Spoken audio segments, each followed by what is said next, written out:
Up State of Business, sponsored by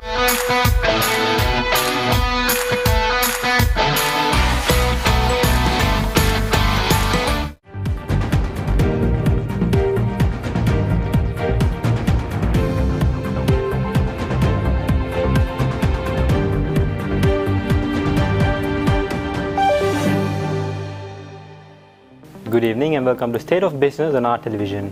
I'm Nadun Sirivardhana. Let's have a look at the headlines. Parliament braces for intensive scrutiny as Budget 2026 kicks off. Sri Lanka nears 2 million tourist mark after strong October. News in detail. In a pivotal moment for the nation's economic direction, President Kumara Dissanayake has just concluded presenting the 2026 appropriation bill to Parliament this evening. This sets the stage for an intensive parliamentary debate starting tomorrow, where lawmakers will begin their detailed examination of the government's fiscal plan. The parliamentary calendar now enters a critical phase with the second reading debate scheduled to commence tomorrow and continue through November 14th. The 6-day debate period will see comprehensive discussions on the budget's broader policy direction before lawmakers take the second reading vote. Immediately following that, the process moves into crucial committee stage, where for 17 consecutive days from November 15th to December 5th, Parliament will conduct a line-by-line scrutiny of ministry allocations and expenditure heads. The legislative schedule maintains an aggressive pace with daily sessions including Saturdays, while specifically allocating time for government and opposition members to debate adjournment motions in equal proportion. The entire budgetary process is scheduled to conclude with the final third reading vote on December 5th at 6 p.m, marking the end of nearly a month of continuous parliamentary scrutiny that will shape Sri Lanka's economic trajectory for the coming year.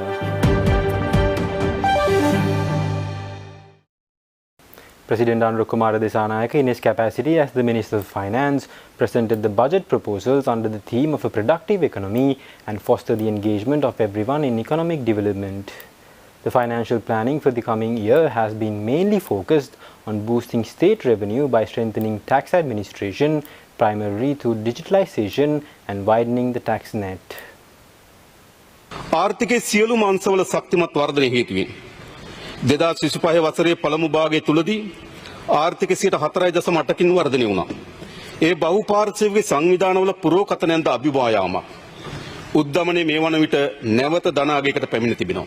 අපි උද්දමනය 5ට අඩු සංඛ්‍යාවකින් පවත්වා ගැනීමට උපරිම උත්සාහ කරන මේ වන විට අවදානමකාරී තත්ත්වය අපි ධන තත්ත්වයට හරවා තිබෙන ආර්ථික හොඳ ලක්ෂණයක් බව මතක තබා ගන්න.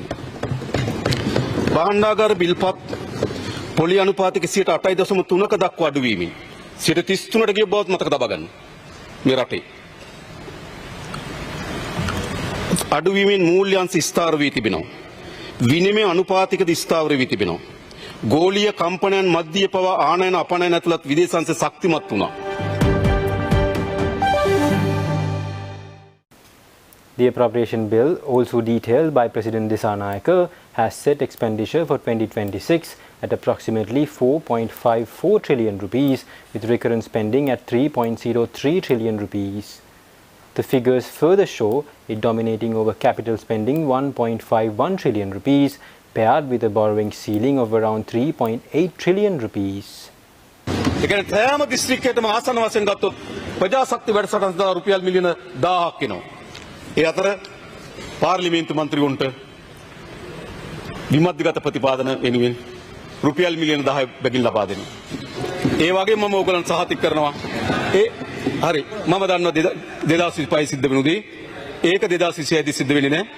තමුන්නාන්සේලා ලබා දෙන යෝජනා ඒ මිලියන 10ට යෝජනා ලබා දීමේ අයිතිය තියෙන තමුන්නාන්සේලාට තමුන්නාන්සේලා මේ මිලියන 10ට ලබා දෙන එපාද?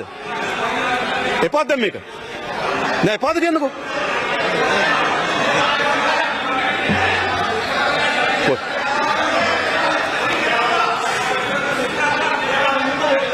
මං කියන්නේ පොඩ්ඩක් ඉන්න මං කියන්නේ.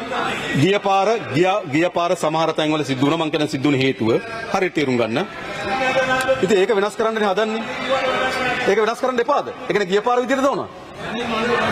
නෑ ගිය පාර විදියට දවන මේ පාර විදියට දවන. නෑ කෙලින් කියන්නකෝ. ගිය පාර විදියට දවන මේ පාර විදියට දවන. දෙකම එපා. දෙකම එපා. දැන් ඔන්න ප්‍රතිපත්ති. මේක තමයි ක්‍රියාවට නැගින්න අහගන්න. Stay tuned, we will return after this short commercial break.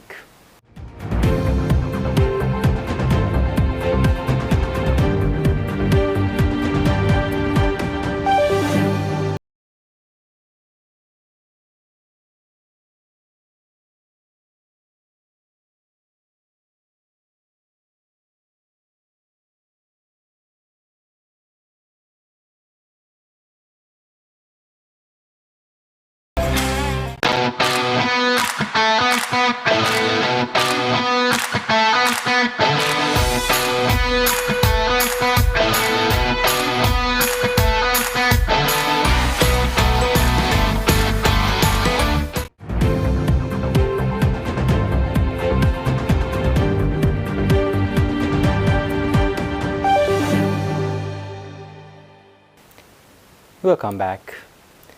Sri Lanka's tourism sector continues its impressive recovery trajectory, with visitor arrivals showing substantial growth compared to last year. The island nation welcomed over 165,000 tourists during October, according to the latest data from the Tourism Development Authority. The October figure of 165,123 visitors represent a robust 21.5% year-on-year increase, continuing the positive momentum seen throughout 2025. India solidified its position as the leading source market, contributing 48,130 visitors, accounting for nearly 30% of all arrivals. Traditional European markets showed strong performances, with the United Kingdom bringing 12,934 visitors and Russia contributing 11,496 tourists. China also demonstrated significant recovery with 10,864 arrivals, marking its return as a major source market. The cumulative January to October total now stands at 1,890,687 visitors, putting the sector firmly on track to surpass 2 million arrivals for the year. Daily arrival patterns showed healthy consistency, with peaks reaching over 7,000 visitors, particularly during the final week of the month, indicating sustained demand and improved air connectivity across multiple international routes.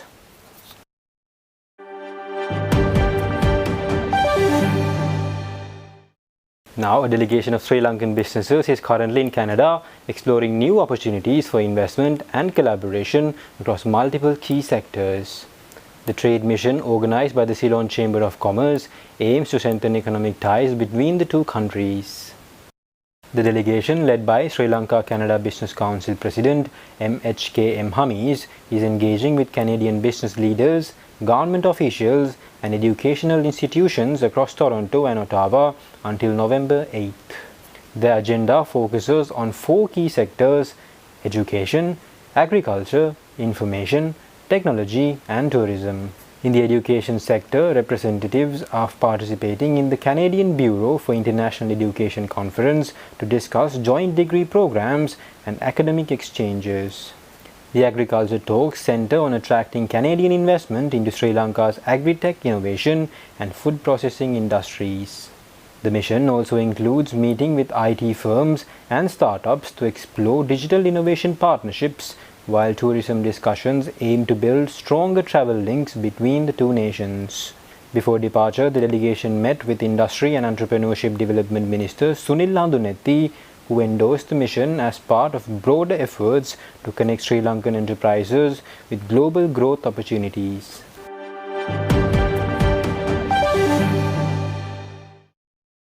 Now, Singer Sri Lanka has officially entered the electric mobility sector, partnering with the global manufacturer TLG to introduce electric motorbikes to the local market.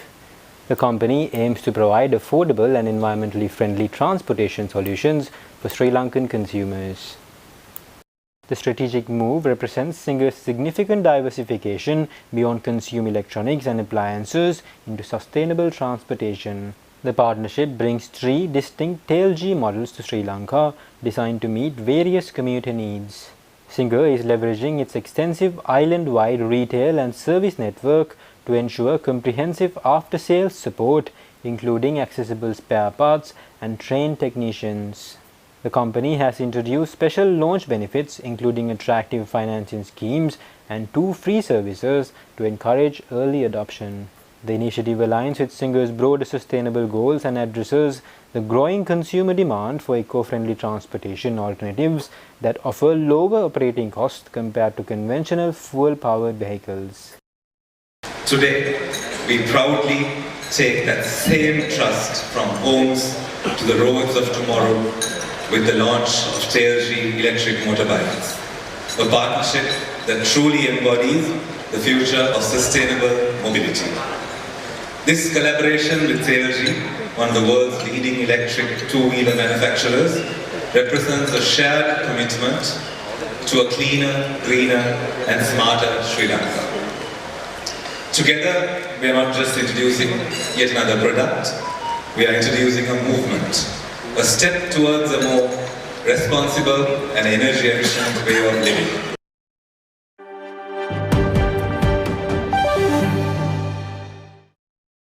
Stay tuned for the stock update.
Recognizing the invaluable contributions towards reliable media. In an era of innovation, the Presidential Media Awards 2025 will be held on the 11th of November 2025 at the Nelum Bukuru Theatre from 3 p.m. onwards.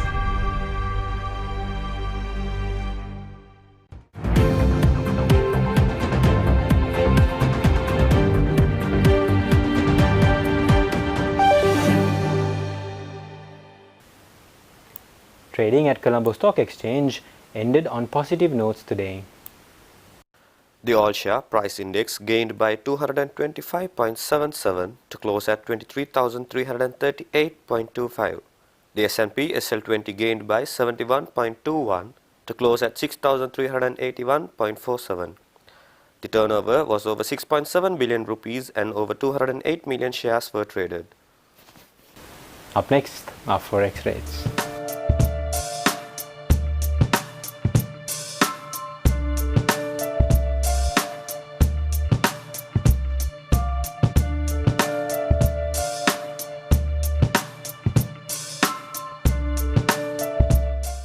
That's all our news for today. For this and more, subscribe to our channel on YouTube and follow us on Facebook. Take care and good night.